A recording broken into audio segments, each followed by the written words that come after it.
Saudi Arabia is currently in talks with China to denominate some of its oil sales to China in not the dollar, but the yuan. This comes as yet another move recently after the sanctions on Russia as a result of Russia invading Ukraine, where the world seems to be looking for alternatives to, number one, diversify away from the dollar and start to use other currencies in its place, which long-term could dethrone the dollar as the global reserve currency. Ready? Let's dive in.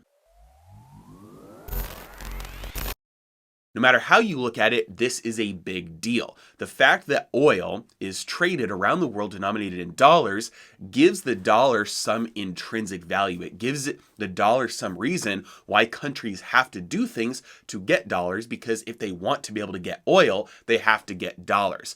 But increasingly, over the last month, as the sanctions on Russia have gotten harder and harder, the rest of the world is kind of looking at this. Whether they agree with the sanctions or disagree, the world is looking at these sanctions and saying, we might need to diversify away from the dollar a little bit, because right now that power is being wielded against an enemy or a country that we agree with. But what happens if one day the United States decides to wield that power against us? We don't want to have to be subject to it. We don't want to get hurt by it. So it'd be better to start to slowly diversify away from being completely reliant on the dollar. And that's why you see stuff like this come out. Saudi Arabia and China in talks to denominate some of the oil sales in yuan instead of dollars. Now, it doesn't matter that it's only some of the oil that's being talked about here. It doesn't matter that it's not 100%.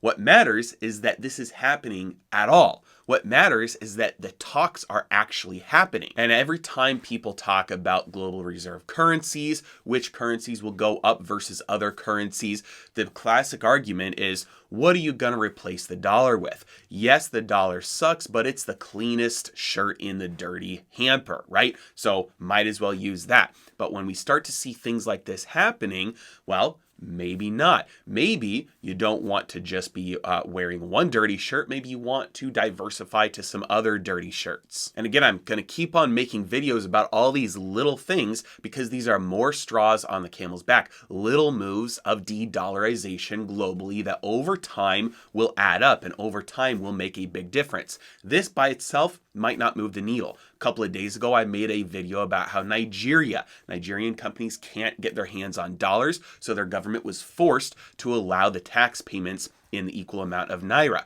But the trend goes from, number one, you need dollars, but you can't get them, so you find a way around using the dollars. Once you find a way around using the dollars, well, now you don't need them anymore, and eventually now you don't even want them at all. That over time very much impacts the value of the dollar. And as the value of the dollar starts to get impacted and goes down because less and less people need it, well, once the value starts declining, the incentive then is to start getting rid of it even faster. So these are all just little straws added to the camel's back. These are all just little tiny things adding up that over time you put them together and they're going to add up big. So you never know how long these things will last. But with moves like this, they typically happen slowly and then all at once. They build up pressure and then the results are finally released very quickly. As always, I really appreciate you guys. Thanks so much for watching. Have a great day.